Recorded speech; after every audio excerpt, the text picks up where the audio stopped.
Analisis mendalam SA 330, Revisi 2021 sedih panduan komprehensif respons auditor terhadap risiko yang telah dinilai. Judul standar dan nomor. Nama lengkap standar, standar audit, SA 330, Revisi 2021, respons auditor terhadap risiko yang telah dinilai. Nomor standar, SA 330. Standar ini, yang berlaku efektif untuk audit atas laporan keuangan untuk periode yang dimulai pada atau setelah tanggal 1 Januari 2022, merupakan pilar fundamental dalam metodologi audit modern. Penyebutan, Revisi 2021, bukanlah sekadar pembaruan administratif. Revisi ini secara inheren terikat dengan pembaruan signifikan pada SA 315, pengidentifikasian dan penilaian risiko kesalahan penyajian material. SA 315 yang baru memperkenalkan pendekatan yang lebih terperinci dalam menilai risiko, termasuk konsep, spektrum risiko bawaan. Konsekuensinya, SA 330 menuntut auditor untuk merancang respons yang tidak lagi bersifat biner, misalnya, risiko tinggi atau rendah, melainkan respons yang terkalibrasi dan proporsional dengan posisi risiko spesifik pada spektrum tersebut. Oleh karena itu, pemahaman dan penerapan versi revisi ini adalah sebuah keharusan bagi setiap praktisi audit. Tujuan utama standar, ZW. Tujuan fundamental SA 330 dirumuskan dengan sangat jelas dalam paragraf 3, untuk memperoleh bukti audit yang cukup dan tepat, yang berkaitan dengan penilaian risiko kesalahan penyajian material, melalui pendesainan dan penerapan respons yang tepat terhadap risiko tersebut. Secara esensial, SA 330 menjawab pertanyaan kritis, setelah kita mengetahui di mana letak risikonya, apa yang akan kita lakukan. Standar ini berfungsi sebagai jembatan strategis yang menghubungkan dua fase krusial dalam proses audit. Fase diagnostik, dilakukan di bawah SA 315 sedih di mana auditor, seperti seorang dokter, melakukan serangkaian prosedur untuk memahami entitas dan lingkungannya, mengidentifikasi, dan menilai risiko-risiko spesifik kesalahan penyajian material. Fase eksekusi, dilakukan menggunakan panduan dari Sri SA 500 sedih di mana auditor secara aktif mengumpulkan bukti audit. Tanpa SA 330, audit akan menjadi serangkaian prosedur yang tidak terarah, tidak efisien, dan tidak efektif. Standar ini memastikan bahwa setiap prosedur audit yang dilakukan memiliki tujuan yang jelas dan merupakan respons yang logis terhadap diagnosis risiko yang telah dibuat sebelumnya. Kualitas respons audit, SA 330, secara langsung bergantung pada kualitas penilaian risiko, SA 315. Penilaian risiko yang dangkal akan menghasilkan respons yang tidak memadai, yang pada gilirannya meningkatkan risiko deteksi, risiko auditor gagal mendeteksi kesalahan penyajian material, dan berpotensi mengarah pada opini audit yang keliru. Ruang lingkup.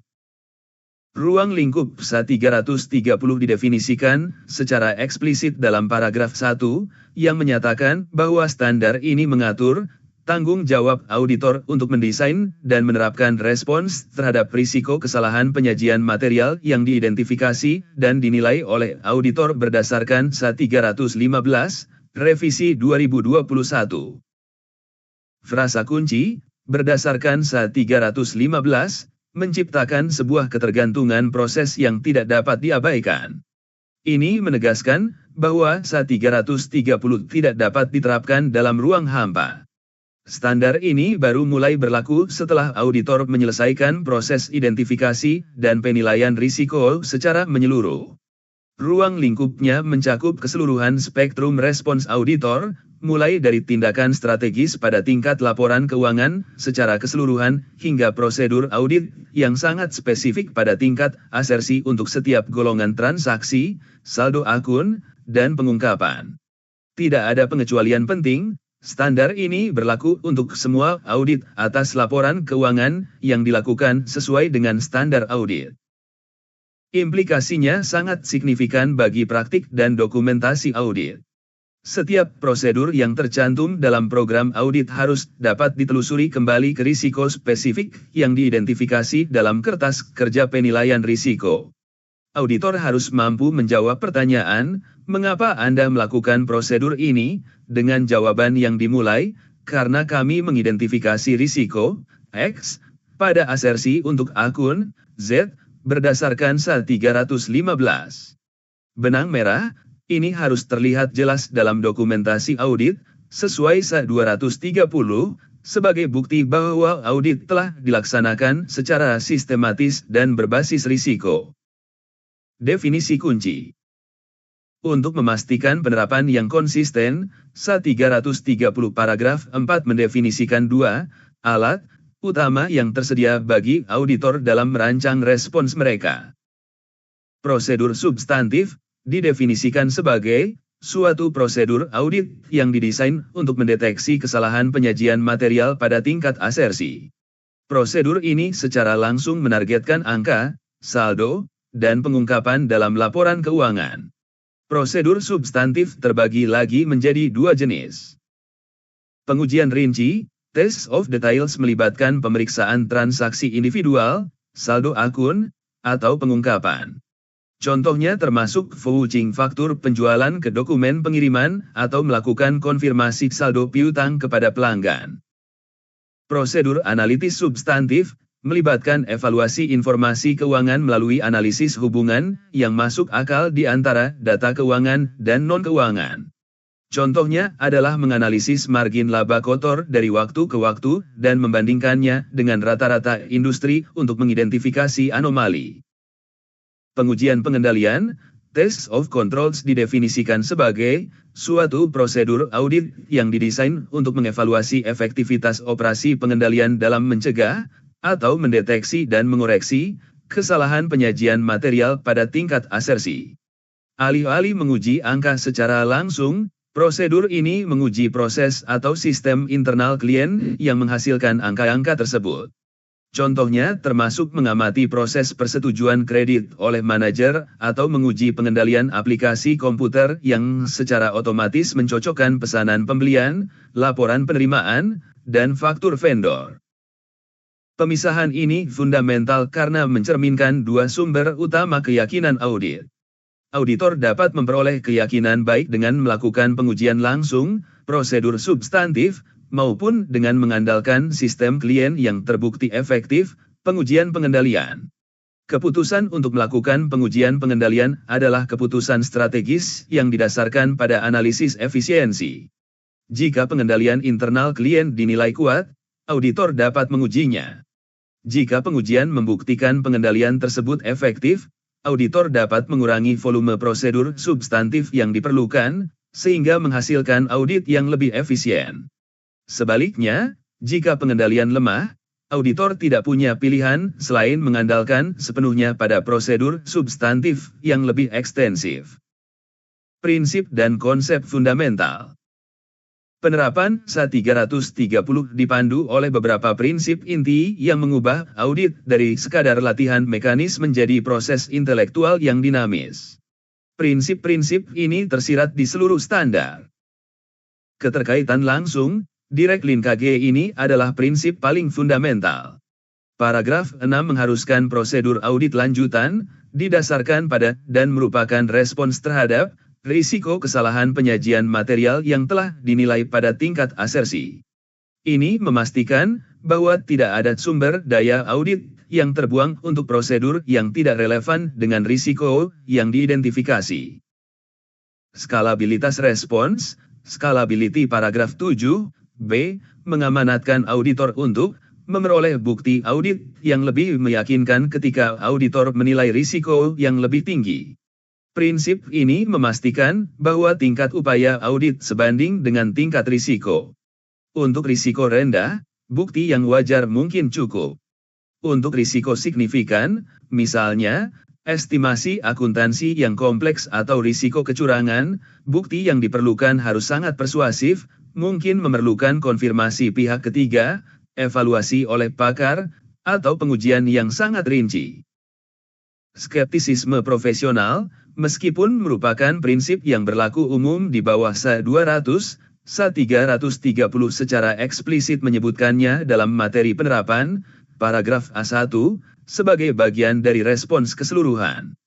Ini berarti auditor harus merancang prosedur dengan asumsi bahwa kesalahan penyajian bisa saja ada, bukan dengan harapan untuk tidak menemukannya. Secara kolektif, prinsip-prinsip ini mendorong pergeseran paradigma dari audit berbasis prosedur, di mana auditor sering kali melakukan prosedur yang sama dari tahun ke tahun, ke audit berbasis risiko yang sejati. Ini berarti program audit harus bersifat hidup, disesuaikan setiap tahun untuk mencerminkan perubahan dalam bisnis klien dan profil risikonya.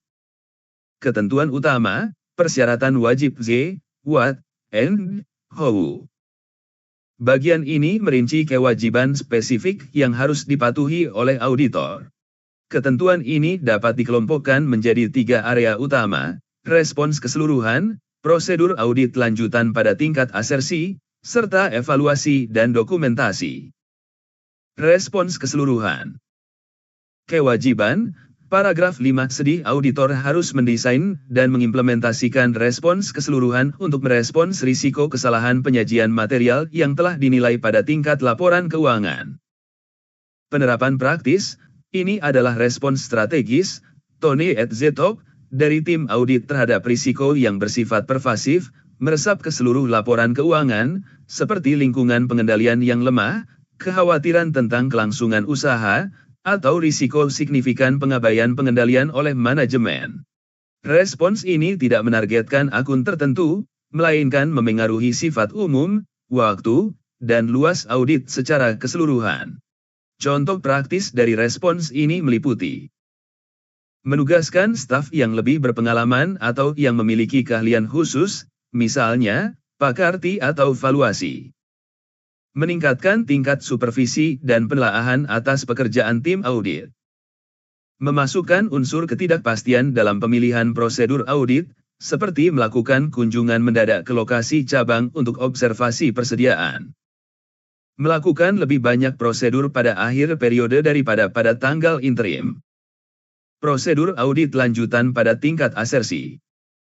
Ini adalah inti dari pekerjaan lapangan audit, di mana auditor merancang prosedur spesifik untuk setiap asersi yang berisiko. Pengujian pengendalian, paragraf Agustus 17.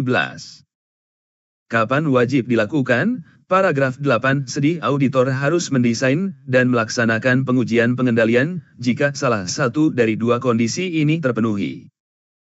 Penilaian risiko auditor mencakup ekspektasi bahwa pengendalian beroperasi secara efektif, dan auditor bermaksud untuk mengandalkan efektivitas tersebut untuk menentukan sifat, saat, dan luas prosedur substantif yang lebih rendah. Prosedur substantif saja tidak dapat memberikan bukti audit yang cukup dan tepat pada tingkat asersi. Ini sering terjadi dalam lingkungan yang sangat terotomatisasi di mana jejak audit tradisional, dokumen kertas, tidak ada, dan bukti hanya ada dalam bentuk elektronik. Sifat dan luas, paragraf September 10 sedih permintaan keterangan saja tidak pernah cukup untuk menguji efektivitas pengendalian.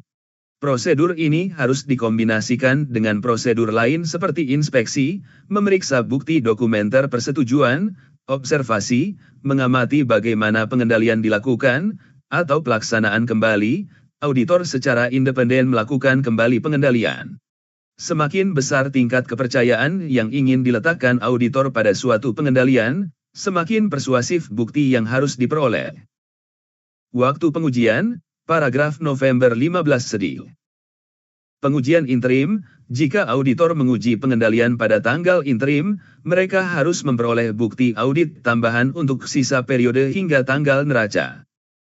Penggunaan bukti audit sebelumnya, untuk efisiensi, bukti dari audit tahun sebelumnya dapat digunakan, tetapi dengan batasan ketat. Auditor harus memastikan tidak ada perubahan signifikan pada pengendalian tersebut. Pengendalian tersebut harus diuji ulang setidaknya sekali setiap 3 kali audit. Namun, jika suatu pengendalian terkait dengan risiko signifikan, Pengendalian tersebut harus diuji dalam setiap periode audit. Evaluasi penyimpangan, paragraf 16-17 jika selama pengujian ditemukan penyimpangan, yaitu, pengendalian tidak berjalan sebagaimana mestinya, auditor harus menyelidiki penyebab dan dampaknya. Auditor harus menentukan apakah pengujian yang telah dilakukan masih memberikan dasar yang tepat untuk mengandalkan pengendalian, apakah pengujian tambahan diperlukan, atau apakah strategi harus diubah dengan meningkatkan prosedur substantif. Prosedur substantif, paragraf 18-23. Kewajiban universal, paragraf 18 sedih ini adalah salah satu ketentuan paling fundamental dalam standar audit. Tanpa memerhatikan hasil penilaian risiko atau hasil pengujian pengendalian, auditor harus mendesain dan melaksanakan prosedur substantif untuk setiap golongan transaksi, saldo akun, dan pengungkapan yang material. Ketentuan ini berfungsi sebagai jaring pengaman untuk mengatasi keterbatasan bawaan pengendalian internal, misalnya risiko pengabaian oleh manajemen dan kemungkinan kesalahan dalam penilaian risiko oleh auditor. Prosedur terkait proses tutup buku, paragraf 20 sedih prosedur substantif auditor harus mencakup dua prosedur spesifik berikut yang menargetkan risiko manipulasi laporan keuangan. Mencocokkan atau merekonsiliasi laporan keuangan dengan catatan akuntansi yang melandasinya. Memeriksa entry jurnal yang material dan penyesuaian lainnya yang dibuat selama proses penyusunan laporan keuangan. Respons terhadap risiko signifikan, paragraf 21 sedih jika auditor telah mengidentifikasi suatu risiko sebagai risiko signifikan, ia harus melaksanakan prosedur substantif yang secara spesifik dirancang untuk merespons risiko tersebut.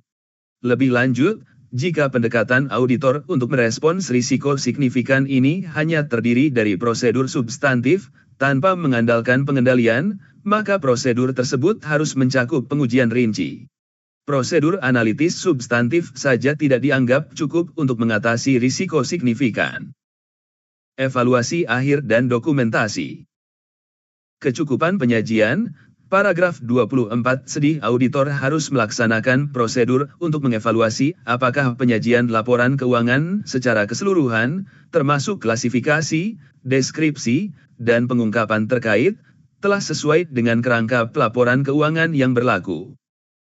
Evaluasi bukti, paragraf 25-27 sebelum audit diselesaikan, auditor harus berhenti sejenak dan mengevaluasi secara keseluruhan, apakah penilaian risiko awal masih relevan berdasarkan temuan audit. Dan yang terpenting, apakah bukti audit yang cukup dan tepat telah diperoleh untuk setiap asersi material. Jika bukti yang diperoleh tidak cukup, auditor harus berusaha untuk memperoleh bukti audit lanjutan. Jika tetap tidak memungkinkan, auditor harus menyatakan opini wajar dengan pengecualian atau opini tidak menyatakan pendapat. Dokumentasi, paragraf 28-30 dokumentasi audit harus secara jelas menunjukkan respons keseluruhan yang diterapkan, sifat, saat, dan luas prosedur audit lanjutan yang dilaksanakan. Hubungan, keterkaitan, antara prosedur-prosedur tersebut dengan risiko yang telah dinilai pada tingkat asersi. Hasil dari prosedur audit, termasuk kesimpulan yang ditarik 1. Materi penerapan dan penjelasan penting. Bagian, materi penerapan dan penjelasan lain, paragraf A1A63, dalam standar bukanlah bacaan opsional. Bagian ini memberikan konteks dan panduan praktis yang sangat berharga untuk menerapkan ketentuan-ketentuan wajib. Beberapa poin paling signifikan meliputi pemilihan pendekatan audit, paragraf A4 bagian ini mengklarifikasi pilihan strategis auditor. Auditor dapat memilih pendekatan substantif, hampir seluruhnya mengandalkan prosedur substantif, jika pengendalian dinilai lemah atau tidak efisien untuk diuji. Atau, auditor dapat memilih pendekatan kombinasi, menggunakan campuran pengujian pengendalian dan prosedur substantif, yang sering kali lebih efisien jika pengendalian internal klien kuat dan dapat diandalkan. Menyesuaikan sifat, saat, dan luas, Paragraf A9-A16 bagian ini memberikan contoh konkret bagaimana karakteristik risiko memengaruhi desain prosedur. Misalnya, untuk merespons risiko keterjadian, eksistensi, piutang usaha, prosedur konfirmasi eksternal sangatlah relevan. Namun, untuk merespons risiko kelengkapan, kompleteness, pendapatan, pengujian pengendalian atas proses dari pesanan hingga penagihan mungkin lebih efektif. Logika di balik penggunaan bukti audit sebelumnya, paragraf A35-A39 materi penerapan menjelaskan alasan di balik aturan pengujian ulang setiap 3 tahun. Ini adalah keseimbangan antara efisiensi, tidak menguji ulang semuanya setiap tahun, dan kebutuhan untuk memastikan bukti tetap relevan. Keputusan ini harus mempertimbangkan faktor-faktor seperti stabilitas lingkungan pengendalian, perubahan personel kunci, dan perubahan dalam sistem T. Keterbatasan bawaan pengendalian internal, paragraf A42 bagian ini memberikan justifikasi yang jelas untuk ketentuan dalam paragraf 18, kewajiban universal prosedur substantif. Ini mengingatkan auditor bahwa penilaian risiko adalah masalah pertimbangan dan bisa saja tidak sempurna, dan pengendalian internal, seberapapun baiknya, dapat diabaikan oleh manajemen. Hubungan dengan standar audit lain. SA 330 tidak beroperasi secara terisolasi. Standar ini merupakan roda penggerak sentral dalam sebuah sistem yang terintegrasi, yang berinteraksi secara erat dengan berbagai standar lainnya. Memahami hubungan ini sangat penting untuk melihat gambaran besar dari proses audit. Standar audit terkait. Sifat hubungan. Deskripsi interaksi praktis. SA 315. Input prasyarat. SA 315 menghasilkan output berupa daftar risiko kesalahan penyajian material yang telah dinilai pada tingkat laporan keuangan dan asersi. Output ini menjadi input langsung dan prasyarat utama untuk memulai pekerjaan di bawah SA 330. SA 200. Fondasi prinsip. SA 200 menetapkan tujuan keseluruhan auditor dan prinsip-prinsip fundamental seperti skeptisisme profesional dan pertimbangan profesional yang harus diterapkan secara konsisten saat membuat keputusan di bawah SA 330. Seri SA 500. Toolkit Panduan Pelaksanaan. SA 330 menentukan bahwa prosedur audit perlu dilakukan. Seri SA 500 memberikan panduan rinci bagaimana melaksanakannya. Contohnya, SA 505 untuk konfirmasi eksternal, SA 520 untuk prosedur analitis, dan SA 530 untuk sampling audit. SA 230. Kewajiban dokumentasi. Semua pekerjaan yang dilakukan di bawah SA 330, terutama keterkaitan antara risiko yang dinilai dan respons yang dirancang, harus didokumentasikan sesuai dengan ketentuan dalam SA 230. SA 240. Respons spesifik. SA 330 mencaratkan auditor untuk merancang dan melaksanakan respons spesifik untuk mengatasi risiko kecurangan yang diidentifikasi di bawah SA 240, seperti prosedur untuk menguji entry jurnal dan menelaah estimasi akuntansi untuk bias. SA 450. Output konsekuensi. Kesalahan penyajian yang ditemukan sebagai hasil dari pelaksanaan prosedur audit di bawah SA 330 menjadi input untuk SA 450, di mana auditor mengevaluasi dampak dari kesalahan penyajian tersebut, baik secara individual maupun agregat. Implikasi praktis bagi auditor. Menerjemahkan bahasa formal standar ke dalam praktik sehari-hari, SA 330 memiliki beberapa implikasi fundamental bagi setiap auditor. Mengakhiri era, sama seperti tahun lalu, SALI auditor tidak dapat lagi secara otomatis menyalin program audit dari tahun sebelumnya. Program audit harus secara dinamis disesuaikan setiap tahun untuk mencerminkan penilaian risiko terkini. Melakukannya tanpa justifikasi yang kuat merupakan pelanggaran langsung terhadap semangat SA 330. pentingnya mendokumentasikan mengapa setiap prosedur audit dalam program kerja harus memiliki justifikasi yang jelas dan terdokumentasi yang menghubungkannya kembali ke risiko spesifik pada tingkat asersi. Ini memaksa auditor untuk berpikir kritis tentang setiap langkah yang mereka ambil. Alokasi sumber daya yang cerdas. Standar ini secara inheren mendorong alokasi sumber daya audit yang paling berharga waktu dan personel yang kompeten ke area yang paling berisiko. Ini tidak hanya meningkatkan efektivitas audit dalam mendeteksi kesalahan penyajian material, tetapi juga meningkatkan efisiensinya. Dokumentasi sebagai benteng pertahanan. Dalam kasus tinjauan mutu oleh regulator atau sengketa hukum, dokumentasi yang rapi yang menunjukkan hubungan logis antara risiko yang dinilai, SA315, dan respons yang dirancang dan dilaksanakan, SA330, adalah benteng pertahanan terbaik seorang auditor. Meningkatnya tuntutan atas pertimbangan profesional, banyak keputusan kunci dalam SA330 seperti menentukan kapan bukti sudah cukup dan tepat, merancang prosedur untuk risiko signifikan, atau mengevaluasi penyimpangan pengendalian sangat bergantung pada pertimbangan profesional yang matang, yang hanya dapat diasah melalui pengalaman, pelatihan, dan sikap skeptis. Contoh sederhana, analogi dokter dan pasien. Untuk mengilustrasikan hubungan krusial antara SA315, penilaian risiko, dan SA330, respons terhadap risiko, kita dapat menggunakan analogi sederhana dari dunia medis. Tahap 1, diagnosis, SA315 penilaian risiko. Seorang pasien datang ke dokter dengan keluhan umum seperti kelelahan. Seorang dokter yang kompeten tidak akan langsung memberikan resep vitamin. Sebaliknya, ia akan melakukan serangkaian prosedur diagnostik, menanyakan riwayat kesehatan, mengukur tekanan darah, mengambil sampel darah untuk tes laboratorium, dan mungkin melakukan EKG.